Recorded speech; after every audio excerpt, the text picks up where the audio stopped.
4 tim sudah resmi angkat koper dari Piala AFF 2022. Sejauh ini sudah ada 4 peserta yang dipastikan tersingkir dari persaingan Piala AFF 2022. Mereka sudah gagal melesat ke posisi 2 teratas klasemen masing-masing grup untuk memperebutkan tiket ke semifinal. Dari 4 kontestan tersebut, 2 diantaranya berasal dari grup A dan 2 lainnya berasal dari grup B. Semua tim ini memang selalu jadi bulan-bulanan peserta lainnya. Menariknya, satu kontestan yang resmi angkat koper dari persaingan Piala AFF 2022 ini merupakan korban keganasan timnas Indonesia. Sebab setelah mereka kalah telak dari timnas Indonesia, mereka langsung dipastikan gagal melaju ke fase berikutnya karena tak bisa mengatrol peringkatnya ke posisi 2 teratas. Keempat tim tersebut adalah Brunei Darussalam, Filipina, Laos, dan Myanmar.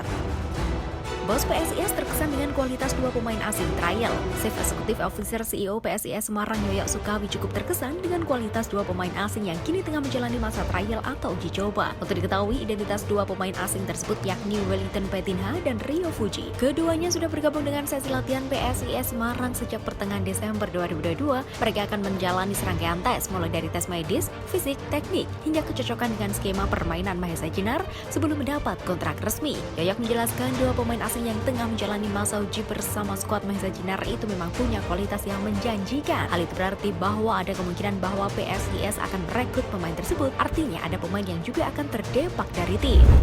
Presiden Jokowi masih yakin timnas Indonesia juara Piala AFF 2022. Presiden Jokowi masih yakin timnas Indonesia dapat menjuarai Piala AFF 2022 meski terseok-seok ketika melawan Thailand. Timnas Indonesia hanya bisa bermain imbang 1-1 menghadapi 10 pemain Thailand dalam match Liga 4 Grup A Piala AFF 2022 di Stadion Utama Gelora Bung Karno. Jokowi selalu menonton partai kandang timnas Indonesia di Piala AFF 2022. Selain menghadapi Thailand, ia juga mendukung tim berjulukan skuad Garuda ini kala bersua Kamboja pada 23 Desember 2022. Jokowi membuka peluang untuk kembali menyaksikan timnas Indonesia di SUGBK jika lolos ke babak semifinal Piala AFF 2022. PSS Sleman butuh amunisi anyar demi bangkit dari papan bawah. PSS Sleman mengakhiri putaran pertama BRI Liga 1 2022-2023 dengan hasil mengecewakan. Klub berjulukan Super Elang Jawa itu terjebak di papan bawah klasemen sementara BRI Liga 1 tepatnya di posisi 15 dengan 16 poin dari 16 laga. Kiprah PSS Sleman dalam sepanjang putaran pertama BRI Liga 1 memang masih jauh yang diharapkan mendukung setia mereka, Slemania dan BCS. Bisa dibilang performa Elang Jawa masih angin-anginan. Hal ini tentu menjadi catatan besar untuk segera dibenahi. Manajer PSS Sleman Dewanto Rahatmoyo sadar betul kondisi timnya. Lebih jauh, Dewanto Rahatmoyo membeberkan pihaknya tancap gas mempersiapkan tim untuk putaran kedua nanti. Selain melepas pemain, PSS Sleman juga tengah berburu tanda tangan sejumlah pemain anyar.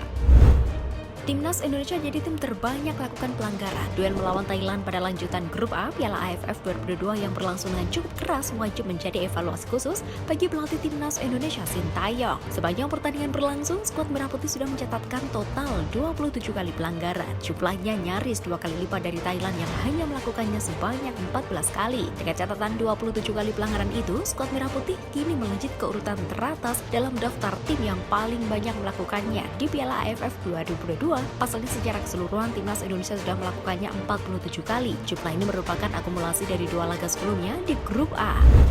Jordi Amat masuk daftar pemain yang paling sering diganjar kartu kuning. Bek naturalisasi timnas Indonesia Jordi Amat menjadi salah satu pemain yang paling sering mendapatkan kartu kuning sepanjang gelaran Piala AFF 2022. Yang terbaru, Jordi Amat diganjar kartu kuning saat timnas Indonesia menjamu Thailand pada pertandingan ketiga Grup A Piala AFF 2022 di Stadion Utama Gelora Bung Karno. Ini menjadi kartu kuning kedua yang sudah dikantongi Jordi Amat sepanjang penampilannya bersama skuad Garuda di Piala AFF 2022. Sebelumnya ia pernah mendapatkan peringatan serupa ketika mencatatkan laga debutnya ketika menjamu Kamboja pada laga perdana Grup A Piala AFF 2022.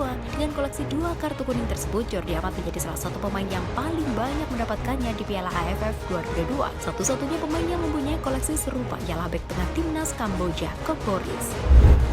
Elkan Bagot cetak gol bunuh diri. Elkan Bagot kembali bermain untuk Gillingham FC di kasta keempat Liga Inggris. Namun, bek asal Indonesia itu mencetak gol bunuh diri. Gillingham FC takluk 1-2 dari Sutton United dalam pekan ke-24 League 2 2022-2023 di VBS Community Stadium. Elkan Bagot membobol gawang sendiri pada menit ke-43. Pemain berusia 20 tahun itu tidak sengaja menjebloskan bola ke gawang Gillingham FC. Elkan Bagot juga hanya bermain 45 menit untuk Gillingham FC. Pemain kelahiran Bangkok, Thailand itu ditarik keluar oleh pelatih Nei Haris pada jeda babak pertama. Kekalahan ini menjadi yang ke-12 bagi Gillingham FC. Tim berjulukan The Gills itu tetap menjadi juru kunci League 2 dengan 14 poin dari 22 partai. Dari 24 peserta League 2, Gillingham FC menjadi tim terburuk. Kondisi ini membuat The Gills terancam terdegradasi ke kasta kelima Liga Inggris atau National League.